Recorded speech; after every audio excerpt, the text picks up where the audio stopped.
We are live. I'm informed on Facebook. It happens so quickly. It does, doesn't it? Yeah, right. No. So, oh my goodness, it's so wonderful to be back. Hello to everyone. Today I'm thrilled to be hosting my next guest. She's a veteran in the field of alternative healing and in particular the EFT and tapping techniques. My guest is also an author of the book The Spiral of Life. I'm sure we'll be talking a little bit about that. Today we'll be getting into her backstory, how tapping can help you, the link between trauma and addictions, and a live demo of tapping here on the stream, so you want to stick around for all of this. Ladies and gentlemen, give it up for the one and only Rachel Earing. Oh, thank you very much, Danny. It's an absolute joy to be here. Thank you so much. Yeah, it was really important for me to do this. I felt such a push and a nudge to do it, because I know I'm going to be out of commission for a good while coming up. And so thank you for doing this. I know I had to cancel it last time due to health.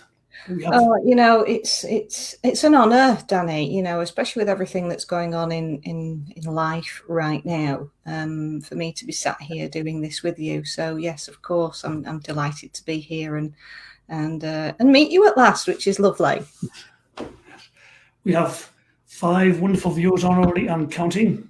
Please do put your comments in the section. Any comments, any questions for Rachel, I will be sure to ask them. Karen Richardson, my mate. Karen, good morning to you. Angela Richardson, another Richardson. Hello, Angela. I've known you both for years. Thank you for joining me. Sajida. Hi, Sajida. Thanks for joining me. We'll get going in a moment. Right, I think first things first, Rachel, I'd love to hear something of your history, backstory, how and why you got into the healing fields to bring us up to some kind of speed. Oh, okay. So I suppose my healing journey began not that long ago, really, in the great scheme of things. I walked out of my sort of quite high-powered job, I suppose. I think it was 2005, 2006. I'd already started doing alternative therapies, but what it had given me was a complete lack of fear of the future. And so I was in a job that basically was sucking the life out of me. It was toxic, really, really toxic. And of course, the build-up of my life up to that point hadn't particularly helped. So literally when I walked out of work that one day and decided I was never going to go back, the initial trauma for that 24 hours, because I've got 3 boys at home, a mortgage to pay, and obviously I had no idea how the money was going to come in, but the sense of relief that I had when I woke up the next morning that I didn't have to go back into that environment was so intense, was so beautiful that it overcame everything else. And I just knew it was the right decision to make. So from that point on, I then just started to really assess my life as to how have I got to this point? Because it was a breaking point. You don't just walk out of a well-paid job with a mortgage to pay, 3 young boys, and absolutely no idea of what your next steps are going to be.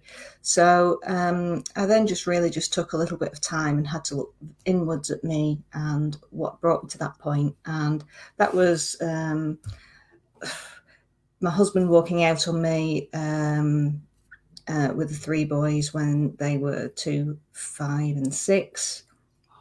And again, I'd crumbled. I'd moved back up north. I used to work at ITV, so I'd spent years working at ITV, which is beautiful. But again, very intense, very passionate people, very creative people. And when that sort of environment was lost and we came back up here, I was without a job, but with 3 young boys at home. He'd moved and had taken on a very intensive role in the prison service, and that was obviously too much for him, and things had started to go wrong, but as you do, you carry on. But he sought solace elsewhere, and that moved on to something else. So from that catalyst, really, I then went into a breakdown of self-sabotage, complete and utter self-sabotage. Even though I had 3 boys at home, every time they went for a weekend at the dad's, I would go out straight from Manchester, working back at Granada. I got another job there, and I would go out and I'd spend all night, if possible, dancing, drinking, escaping. So I didn't have to go home because the boys weren't there. They were with 2 other people, which broke my heart because it was a family environment that I crave for. So when you start to look deeper into any situation as to why you start your work, it's always much more complicated than you first think. Yeah, that's right. Wow. So quite a backstory. So obviously, you mentioned you worked in ITV. That was like on the production side of things. Is that right? Well, initially I'd started there at 19, so I'd sort of gone straight from college, went into what was called broadcasting. So I was a junior secretary in the programme planning department, and ITV at the time was split into 15 different areas, and I worked for the Granada branch, and we were in charge of sort of looking after the group as a whole for the scheduling of where the programmes went. There was the network centre who planned things like the ITV News, the sport, etc. And then you got your regional slots and your other slots where you came together to put your own programming in. So I worked in that environment. And then a couple of years later, I left and went into production and worked on things like You've Been Framed and Cluedo and all sorts of fun, really fun things, which when you're in your early 20s was just, wow, fantastic. Oh, yeah, any age really for that matter. But so when you look back to the Rachel who walked out, of that high-paid job, high-profile job, to where you are today, you've obviously done loads of your own inner work, your own healing. It's obviously a process, an ongoing process, never an event. So, in what ways would you see have changed? Having gone through, embarked on this journey. Well, I suppose in a way I have regressed in a way back to the Rachel that was, and found and discovered who she was again, but also all the bits that I lost along the way that I gave away to other people, and I left behind certain events and situations where I might have lost and left behind my self-worth, my dignity, my pride. All of those areas, I'd sort of shut doors on them because I didn't like what I'd seen or done or felt. So I'd left those really important pieces of me behind. And then as I started to work on myself and become a therapist myself and investigate what was behind those doors, I'd get those gems back. I'd give them acknowledge they were there, give them a polish up and go, yes, you're mine. I'm going to hang on to you and I'm going to be really proud of where you came from, why I left you behind, and why I need you now for my journey forward. I know it's so liberating, isn't it? Those life events and memories that make you cringe, just want the ground to swallow you up, even though it could have been 10, 20, 30 years earlier. Yeah. They're the ones that you need to. And that shame and that guilt and that hiding behind and not wanting to admit it to yourself, never mind, you can't admit it to anyone else. So you get lost, because when you don't know who you are, because you've lost so many little pieces, little masks that you hide behind, because the gems you've left behind on your journey become so scattered and so built up with so many other doors and events behind them that you don't even know what you're looking for. You don't even know you've lost it. You don't even know what it is that you should be taking with you, or until you want to change so desperately that you are prepared to start looking at why. Or you're able to carry that journey on with a mindset so far until physically things make you start to look at why. That's right. So if you're just joining us, I'm interviewing EFT practitioner, veteran Rachel Earing. We have 13 viewers online. Drop your comments, your questions for Rachel in the comments box, and we'll get to them. I'd love to ask you about, you were featured recently by, the one and only Brad Yates. He invited you on his YouTube channel and interviewed you. How did that come about? And what did that feel like? Well, I suppose because of my past at ITV and having worked on myself, wanting to suddenly become a little bit more visible, it seems very important now And I think there's many healers and therapists out there right now who have been feeling this for quite a while, that to get the word out, we've got to really overcome our own stuff. And actually, I'm not important in this whatsoever, but getting the message out is very, very important. So I started to look around at the people that I admired, and literally I got up one morning and thought, oh, Brad Yates, well, email him and ask him some advice. So I literally just sent an email, asked him for a little bit of advice, and said, perhaps if you've got time, we could just have a bit of a Zoom, and if you don't mind, I can pick your brains. And 24 hours later, he'd sent me a Zoom link. We had a chat. He was so lovely. I explained what I was doing, and he said, oh, gosh, I'm looking for the next person to interview on my Get Ready show. We'll put you on it. And I was like, oh, I don't know if I'm ready for that, Brad. He said, yes, of course you are. You've got your book out. You've done your courses ready and everything's, of course you are. So I was like, right, okay, I'm just going to say yes. So it happened a week later. So it all happened very quickly. I didn't really have time to think about it. And it was so beautiful because he really is as he comes across, really genuine man. What you get. I must admit, I reached out to Brad years ago, similar fashion, just left him a message, didn't expect to get a reply, and sure enough, he replied. I was like, all right, yeah, he's a great guy. His service to the planet has been exemplary. Oh, absolutely. Yeah, I just want to bring in, anyway, that interview's on YouTube. If you want to watch it, just check out Brad Yates, his channel, and it was, what was the series called again? Get Ready show. If you just put in Brad Yates, Rachel Earing, it'll come up. So I want to bring in how we cross paths, just to give a little bit of a backstory. I was in a world of pain one night. I still think I did have a gallstone. I've obviously passed it, which is probably down to your video. But anyway, I'm in a world of pain, and I really was, like, it was horrendous. So it just flashed in my mind, go on YouTube, look up for a video, only one, and it was yours. So I clicked on it, and you're doing like a setup phase, and I don't mind sharing this with you because you'll understand I was in so much pain. I was thinking, well, you get on with it. I thought, no, you've just gotta write it out. So I did the whole tapping 11-minute video with you, and my God, it worked. I was like, holy shit, man! I've gone from a 10 out of 10 pain to 6, which was a lot more manageable. Did it the next time when I went down to 4, and then I did the next time I went down to about 1.5, and the next thing I knew I was asleep, pain free. I was like, oh my God! Then I did it the next day, and the next day, and the pain stopped.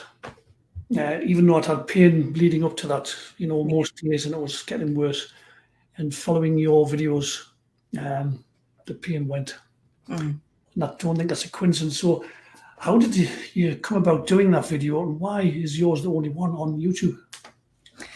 Well, EFT, when you are trained in EFT with the Gary Craig, who kind of gave this to the world, you're told that you do not need to know what the tapping points are, and you don't. For it to work, you genuinely don't need to know. But I suppose because of my research background at ITV, if I'm told I don't need to know something, I need to know why I don't need to know it. So I started to investigate what the tapping points were and what they related to. So that led me to the Chinese meridian clock. And I thought I needed a tool basically to work and explain EFT in a way that my clients could understand, because most clients that come to you have a family history, and that family history is where most of the issues stem from. But they can't go home and expect their family to join in because there's resistance there. Yeah. So I needed something to give them whereby if they saw a piece of paper, because sometimes you just need to make sure that it's okay, it's officially there. And I don't know whether I'll just get one of these. So I created this chart, basically shows you where, going around the 24-hour clock for the Chinese meridians, what the tapping points related to. And they have a specific 2-hour time period. And that was enough initially. I could explain to my clients, okay, so your bladder meridian here is between 3 p.m. and 5 p.m. Okay, and that's when it's at its strongest. But then your lungs here are actually then at the weakest. So between 3 p.m. and 5 p.m., your lungs really want to rest, which is why siesta time is such a good time. And that became enough. But then I wanted to know more. I thought, well, I wonder what emotions attached behind each meridian. And again, this is fluid, so it is a rough base, but actually being able to attach the negative emotions, physical symptoms, and positive emotions, I'd ended up creating 3 charts, which I was able to give my clients. And then that progressed into them wanting a little bit more background. So I ended up writing a little booklet for them, which turned into a book. And it was actually cheaper for me to put the book on Amazon than it was to do it in any other way. So I ended up sort of producing my own book and became an author wasn't through, purposely thinking that's what I was going to do. It just came about because of what I've created for my clients. So I never really promoted the book. It was just there for my clients. And it's only now that I've created a full course out of this so that people can work in a really in-depth way, that things are starting to sort of take off and people wanting to know more. Mm-hmm. Yeah, awesome. We'll talk about your book in a little moment or two, but I just want you to bring in your take on the link between trauma and addictions. Why do you think trauma is underneath addictions commonly? Well, trauma is something that we don't want to look at. We don't want to go there. It is such a sensory experience that how can we explain that to anybody? And the more we try to put anything into words, the more difficult it becomes because we confuse ourselves. How can we explain something that we really struggle to articulate to anybody when it is things that we feel, things that we sense, things that don't logically make sense, that when we go out, we might have a panic attack and all I'm doing is going to the shops. And yet that panic attack of going to the shops is so deeply embedded in past history that your whole sensory system is primed to protect you. So if you think of a vaccine, and we are given a vaccine to, as we know, we're given a vaccine so that we do not have to deal with things like COVID or the flu or whatever else. And our system will then learn to protect us. But your system naturally does that. Charles Darwin investigated that with our environment. We evolve naturally as human beings. As our planet evolves, we are forced to evolve. And that just naturally happens within our energy system. So as our energy system learns to protect us because we don't want to go there about something that is so traumatic, it automatically kicks in with either physical symptoms or behaviors that protect us from going back to that initial fear, shame, guilt. And if that is reaching for a bottle, then that is what that behavior will become. And then the more we mask that, it will lead on to perhaps even more of a bottle or different bottles or gambling or sexual addiction or all sorts of things, because it still initially hides the initial issue. But then as it cascades up and it builds and builds and builds like a tower, it becomes even more difficult to find a root cause. Yeah, well said. I know I can share. I had a 10-year drug addiction. It's very historical now. It's, I cleaned up 20 years ago or more, something. But there was a lot of trauma underneath all of that, which I had to work through and process and heal, integrate. Bob is asking, where can we get the charts you mentioned earlier? Oh, the charts. They're in my book, and you can get them on my website as well. You can either use them as a download, so you can get them as a PDF, or you can buy them and I can send them out to people. It depends if you want the full size ones. They're all on my website. So what's your website, Rachel? www.live, L-I-V-E, and number 4, energy. So it's liveforenergy.co.uk. You heard it here, liveforenergy.co.uk. So that one's for you, Bob. Lynn Whitman, hello, Lynn. She's seen more and more people are suffering underlying stress due to the unknown everyday events each day. Yeah. There's so much uncertainty in the world at the moment, and uncertainty isn't good for your mental health. And obviously, if your mental health is not so good, then that impacts your physical body. So a lot of people perhaps are getting both of those at the moment. And it is because it's, oh, thank you, Karen. The thing is, the more we give our power away to other people to solve our issues, the more vulnerable we become, the more reliant we become on other people solving our issues. And I think the whole of this year is bringing us to a point where we realise that actually, by bringing things back to self and understanding the depth of our own life journey and making those pieces fit into the right slots so that we can make sense of our fuller picture actually is the way that we bring about that peace into our life. No matter what that stage is, whether it is that is because, well, peace is the one thing that we crave as human beings. Connection, peace, and love. They're the only things really that matter. That's why we come here to have this experience. Because although we need to do this journey on our own, we can't do it all on our own. We need help of understanding of where our jigsaw pieces fit and what they feel like. And it's okay for that sensation to happen. Actually, it might not necessarily be as drastic as you think. It might just need to clear and heal, and for you to process that so you can make peace with that for the next part of your journey. Beautifully put. Thank you, Rachel. Teresa, seeing addictions help us feel safe in a world that appears so threatening. Oh, absolutely. And I so get that. You know, one of the biggest things I had to face and overcome was my father was an addict. You know, my father was an alcoholic, and he passed away when he was 86. Now, we have to laugh because how he managed to live to 86 really is absolutely incredible. But, you know, that man was focused, and he had a really clear view on what was right and what was wrong.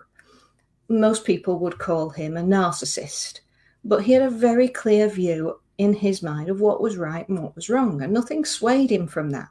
So if he needed a drink, that's what he had, because that's what got him through. The chaos that went on around that wasn't his issue, and it never is. It's not his issue. It only ever becomes an issue when somebody wants to take that on board. Yeah, and it really is. And it only became an issue when he got into his 80s, and my mum couldn't protect him or us or anybody else anymore because she took the brunt of that. But of course, in her 80s, she couldn't physically do that anymore.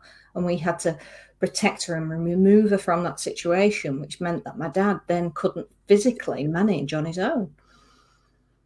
And that trauma of that whole life trauma that I'd had of watching my dad go in and out of hospital for the last 18 months of him detoxing, literally in his 80s, every 6 months, 3 months, how he managed to do that at least 10 times. It's a horrendous process. Yeah. Every time I went to hospital, I thought, this is it. No one can survive this. But he did. Because his mental strength was so strong, he had things to finish. He had things for myself and my brother to complete on his journey, to make sure that we completely understood why he was doing what he was doing. And that's not because he knew. That was because my brother and I, it increased our spiritual journey. It increased our connection. We had this massive understanding between us that we could understand. And as soon as we made those connections, a couple of days later, my dad passed. Wow. Yeah. But he gave us, he chose on this life to go through all of that pain so that my brother and I would choose another way to communicate, behave with people, pass on messages to people, help people heal, so that they didn't need to go through that. Beautiful. Yes. Yeah. So there was a beautiful ending to that story in many ways. But it was a really tough one. It is not an easy one, and many people can't and don't want to face it. It's only because my brother and I are doing the work that we're doing that we could stomach it. And we had to relay. It was like a tag relay team. There were times when I physically walked away from an 80-year-old man that was desperate for my contact and for my self-preservation. I couldn't physically go near him because I would have gone under. I had to recalibrate myself into a form that I could start that next part of our journey together. Yeah. The question that comes into my mind now is, as I'm listening to you speak, I don't really know the answer to this myself. Maybe you have some insights. It's quite topical for me as well. But when we talk about unresolved emotional issues and how we will put those into certain areas of the body, like the spleen, the pancreas, maybe it's the gallbladder, the bladder itself, and it can cause illness and disease and pain if it's not addressed. Any idea, any insights as to why we store those unresolved emotional issues in certain parts of the body and not others? Or excuse me, I think when we're first born, well, even before we're first born, as we are in our mother's womb, we are taking on information. So from the moment that we are able to sensory take on any information, and that's usually the first things really that we can hear, because that's the first thing that sort of kicks in. And that's really, I believe, from as early as 7 weeks old of being in your mother's womb. That sensory information, that's not something that we can then articulate because we're in our mother's womb. It is a sensory experience that happens to all of our growth and our cells and our organs. So as we are growing in our mother's womb, all of this information is being imparted into those parts of us that are growing. And as we know, cells replicate very, very quickly, but they replicate with the information that we are given in our environment. So they tend to then stick in those certain places that our mother's environment is giving us. So it's not necessarily just ours. It is a hereditary. It's not necessarily even genetic because it's being passed down a lineage. It's an emotional exchange. So when we actually start to look deeply at each emotion that we have, that emotion gives us a chemical, physical reaction in our body as to how we're going to grow. And that goes with us for the rest of our life. So many people who actually have trauma and addiction are actually resulting from a lot of stuff that isn't even theirs. So how can they possibly process it unless you are prepared to go down your lineage and really pick out each emotion and deal with that? If you think of one long line going down all the way through your whole lineage just of anger, every single person in your lineage will have encountered anger. The actual event doesn't matter. That anger will have caused a catalyst of events through that one emotion. Now those behaviors become hereditary because that's how we learn how to deal with life. So if we see how to deal with anger, that's what we then carry on doing. But the more we vibrate on that level plane, the more it builds and builds and builds. That was a great answer.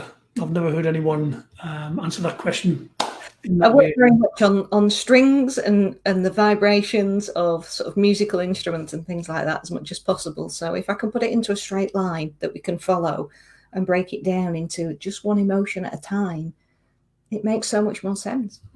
Yeah, I've never had an answer to that question that landed and thought, right, that's landed for me. That I can take that one on board. Thank you for that. Karen Richardson's just dropped a link on Amazon to your book. If people want to buy thank you. It's very kind. book, The Spiral of Life. Can you give us a brief synopsis of the book, who your target audience is? Well, first of all, it feels really strange that I'm an author. Okay, I am an unexpected author, and I'm not a great writer. I'm not great at English. Okay, so please don't expect this great, wonderful piece of artistic work. It's an honest exchange of what was literally happening in my life as I started to put the charts together, and as I was working on me. So what you will experience are certain chapters, I suppose, up to 40 years worth of me investigating those doors I didn't want to go behind. And as I was becoming a more seasoned therapist, I was prepared to go into those doors a little bit more. But as I unraveled them, I wrote about it. And instead of me giving other people's views on what happened of them using the charts, etc., I used my own experience, because that was also part of my healing. I needed to witness my journey, and I needed other people to witness my journey so that I could move on to the next stage of my life. Because I think as people start on this journey, you'll realize that unless you start speaking your truth, and it doesn't matter to who, but as long as you are starting to really speak your truth and be able to have other people witness that, you can move on much quicker and faster with the next part of your journey. Otherwise, you get blockages that keep stopping you. For example, frustration. I was working on frustration for doing a live in my group quite a while ago, and I didn't physically have time to fit the live in. So the more I thought about frustration that week, the more I was shown what frustration means. So little simple things like not being able to get my vans into second gear constantly frustrated the hell out of me. It really did. Not being able to do really tiny little simple things, but then became this much bigger picture of a week of total utter frustration. And it wasn't until I was literally just trying to put a dog's lead on, and the collar just kept going round and round, and there's fur everywhere. And I'm thinking, my goodness, I do this every day. This is just ridiculous.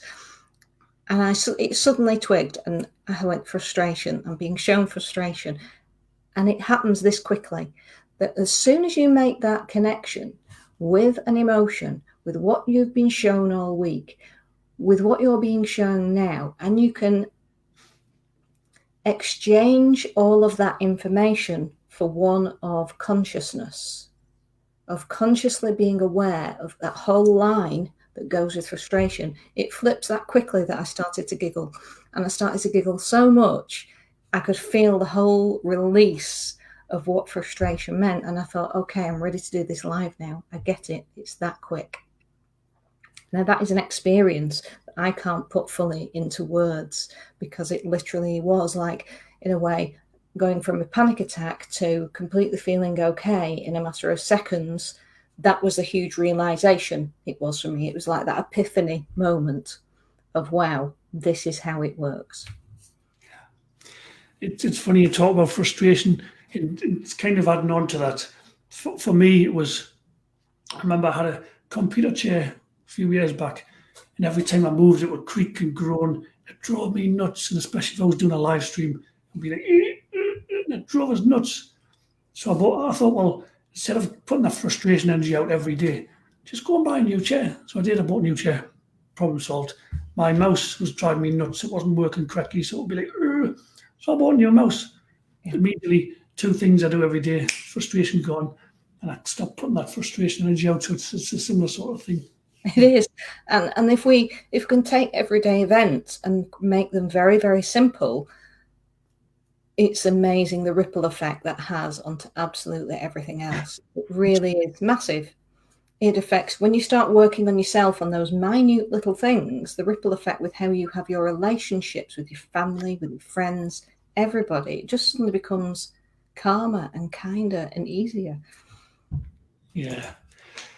Well, we've got a nice audience throughout this live stream, and I promised at the start you'd maybe gift us to a live demonstration. So I don't know if you're up for that, Rachel. Absolutely. So I suppose I'm going to ask everyone who's watching, is there anything that you would like me to work on today? If there is, put that in, and I will try and incorporate that. But whilst you're thinking about that, because you might not want me to, and that's absolutely fine, to keep everyone as safe as possible, because when you start tapping, and if you've never, even if you have used tapping before, as soon as you start to work on your energy system in a way that it understands, it can sometimes overwhelm you with that gratitude it gives you, because it is so grateful that you start to communicate with it in a way that it understands. It then suddenly gives you a whole new load of problems to say, deal with me next. No, it's my turn. Hello, here I am. So suddenly aches and pains and things start to come to the forefront. But that's actually normal and okay once you know what to start doing with them. So I'm going to show you a way of what to start doing with it so that it combats any fear. So first of all, things like yawning, farting, burping, crying, fizzy ears, nausea, anything that makes basically is finding a way out of you, and it's a physical sensation. As far as I'm concerned, that's a really good thing. So for example, my sons only now need to come near me. They come into the same room as me, and boys being boys, they fart. Sorry, but they do. But they now understand because I laugh about it. And I said, I'm so grateful that you come in and literally as soon as you see me, you're clearing. And I don't even need to do anything anymore. I said, so I'm really appreciative that our energy in the house is actually shifting so much. So because they're, this is going through the teenage years, because they can be so aggressive, it immediately discharged any aggressive behavior that they would want to come in and sort of go, mum, mum, mum, mum, mum, mum. And then, they just couldn't help it. That physical act would happen. And I'd lighten the mood by saying, fantastic. That's wonderful. Yeah, that was humorous. Yeah, thank you for that. We've got two people, Colleen and Teresa, seeing that the grief would be useful to them. Grief. Okay. Grief is a complicated one. It's deep.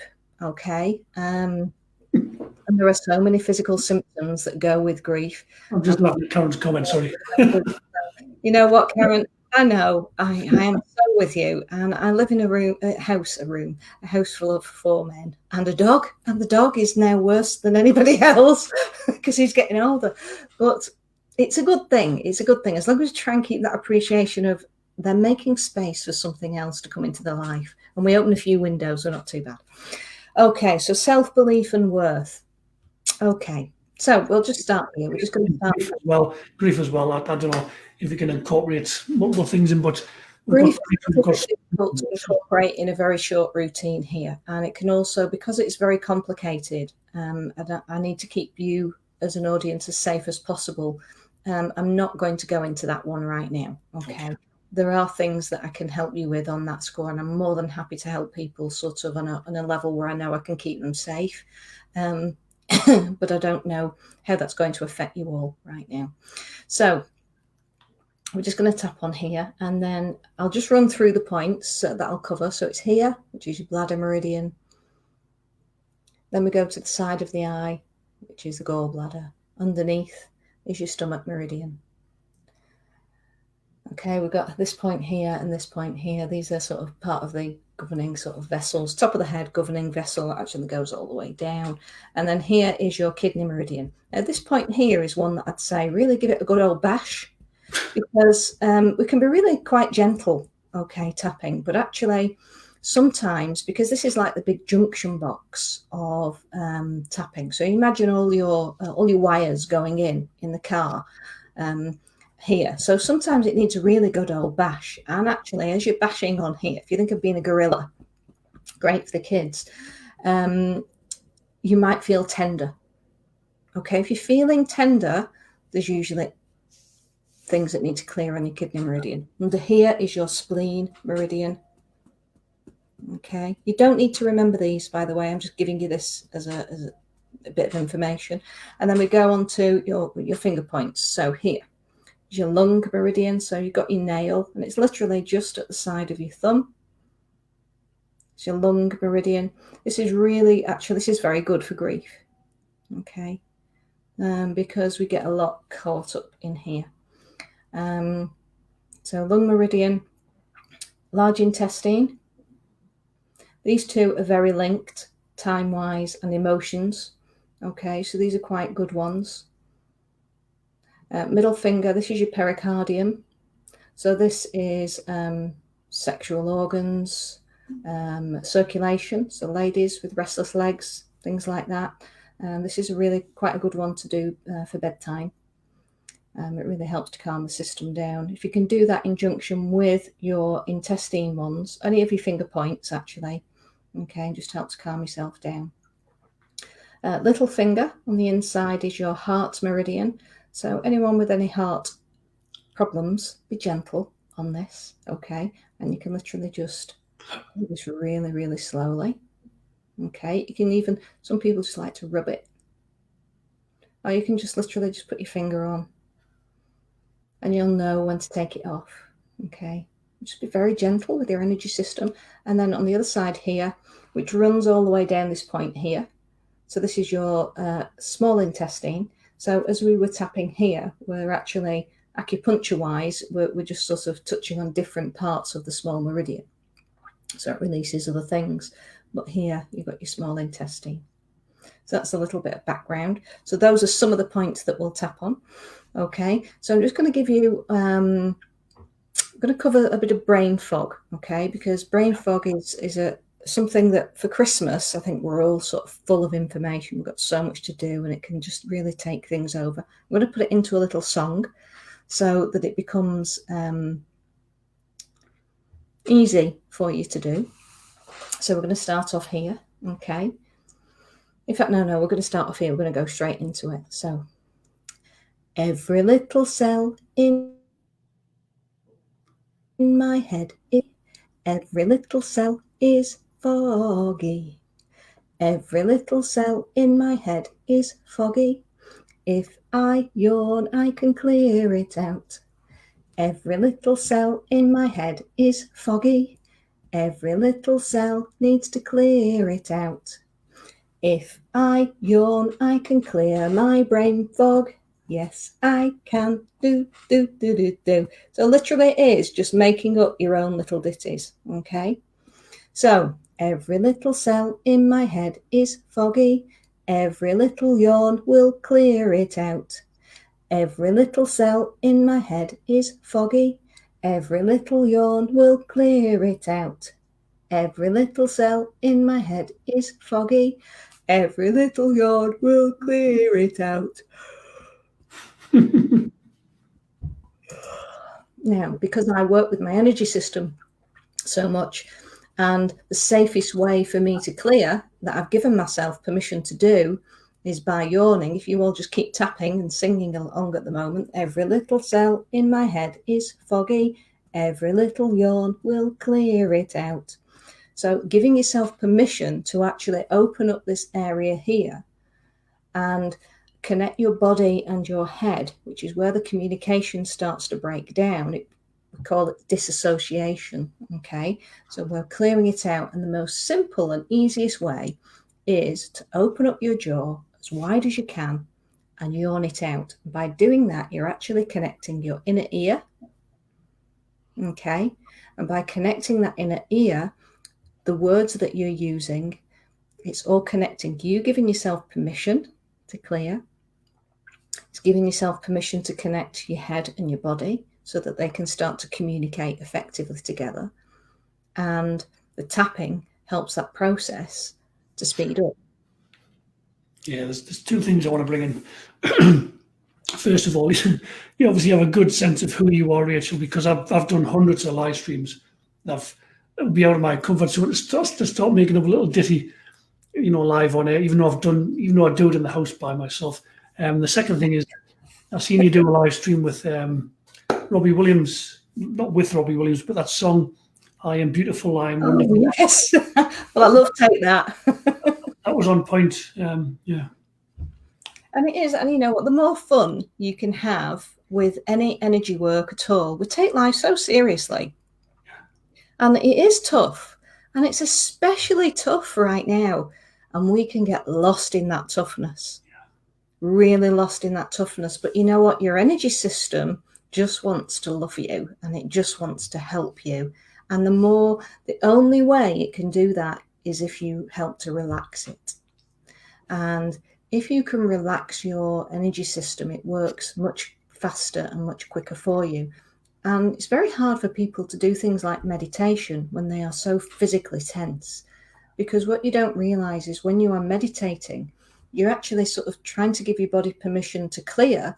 But then when you start twitching and moving and yawning and being distracted, you don't actually realize that that's good, because your body is you're giving your body self permission to clear, and all those twitches and those reactions that your body is giving you is actually a clearance.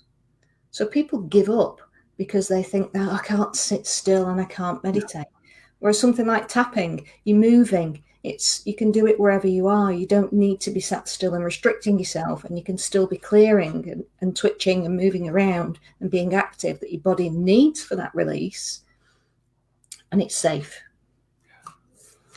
Well said. If you're watching this live or on replay, please share this out. Share the love. There's so many people ready for this who previously weren't. People are, I don't like the expression, but waking up en masse, waking up to who they are, waking up to the true essence. There's so much more to their life and to them than they've been previously led to believe. So please, share the love. Rachel, you've got, for those who maybe want to take things a little bit step further, you've got a course coming up. Can you talk a bit about that, please? Oh, yes. The course opened up for the first time this year. It's been certified by the Complementary Medical Association. There are 2 levels to it. There is the level 1, which is a 12-week course where we literally go around all of this. And we go through in detail each meridian. We go through the negatives, the physical and the positives. And it's all about you. Okay, so your experience that you will have as you go through that process is not one that I can tell you you're going to experience, because everybody is unique. But we come together then every Sunday evening to discuss your experience of what's happened. So it was very important for me that when I put a course together, that this wasn't just a weekend course that people came on and then I left them to it.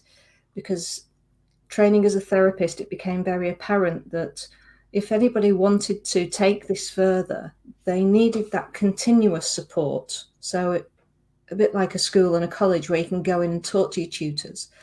I needed to know that I was going to be there every week to support that event from happening. So you work on your own, basically, throughout the week. We meet up on a Sunday, and that's really where the magic happens, because those deep understandings and knowing that you're not alone.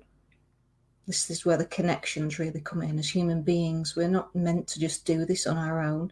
We're meant to share and witness each other's experiences, which comes back to why I needed to put the book out. We need to witness our own journey. We need other people to witness it. It speeds you on quicker to the next part of your chapter.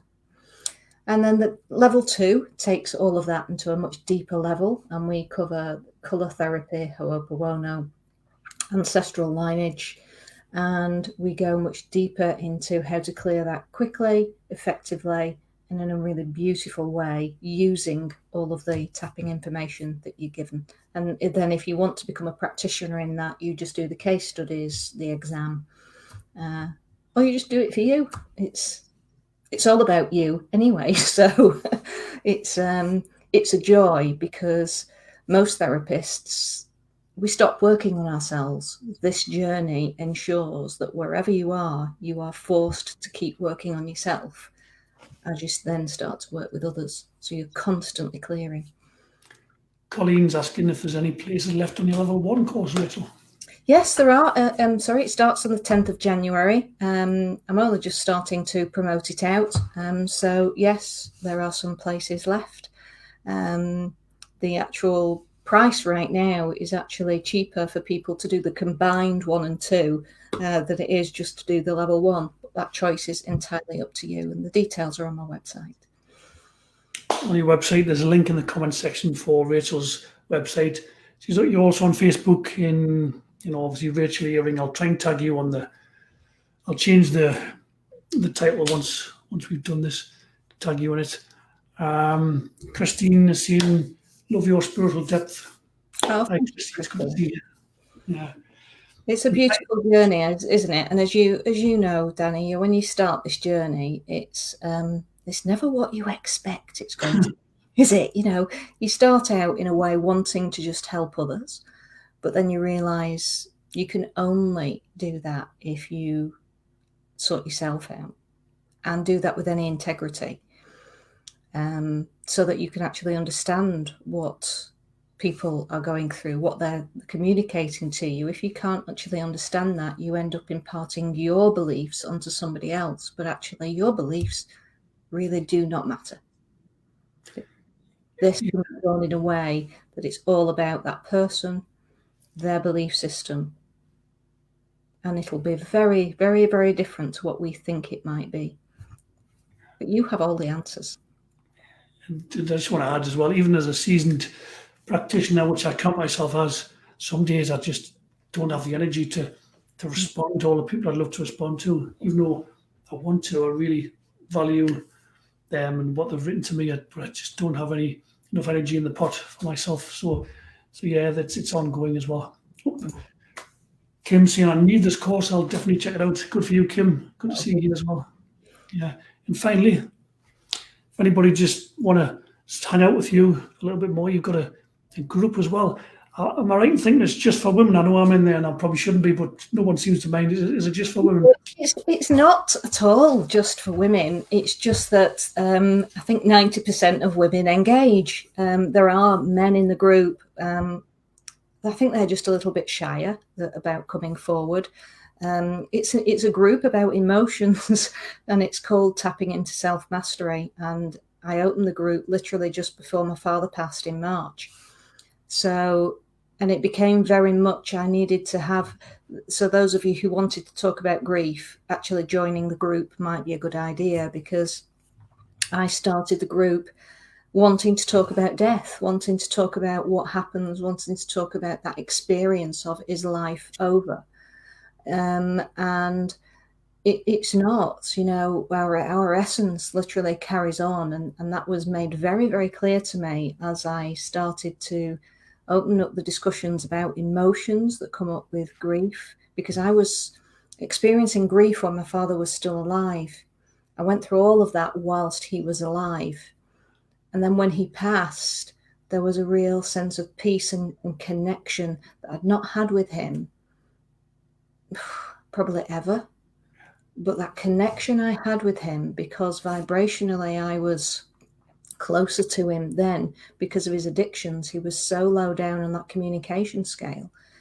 And then as he shifted up, as he'd passed over, we were able to communicate. And it was stunningly powerful and beautiful in a way that I knew he was safe. I knew he got it. I knew he understood. I knew he knew why he'd had to have that journey. I knew he needed to disappear for a while and go and have his own healing processes that continued on, and that he'd keep popping back into my life when needed. But there was I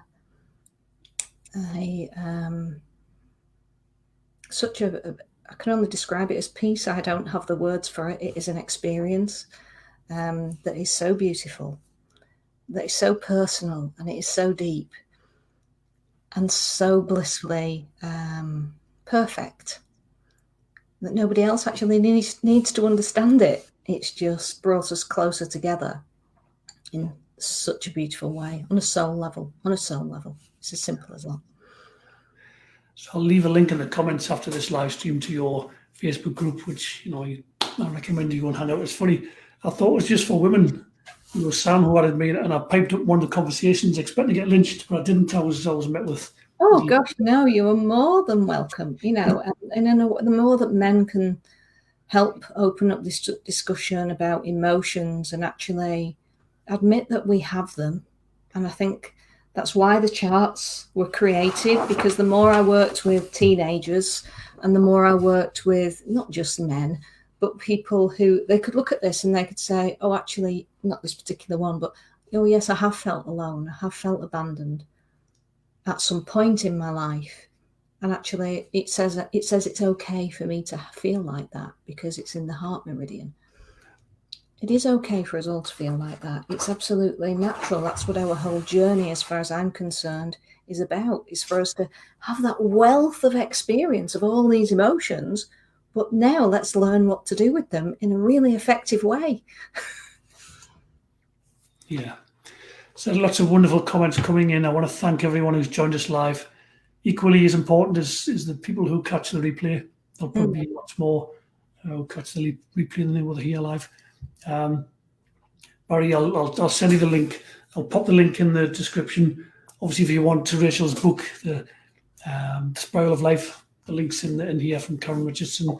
The link to your website as well, where you can get the chart. So there's all the good stuff in the comments. Thank you. Thank you for being an awesome guest, Rachel, and giving so much value. Oh, Daniel, pleasure.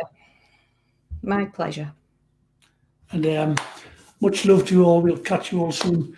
And bye for now. Thank you.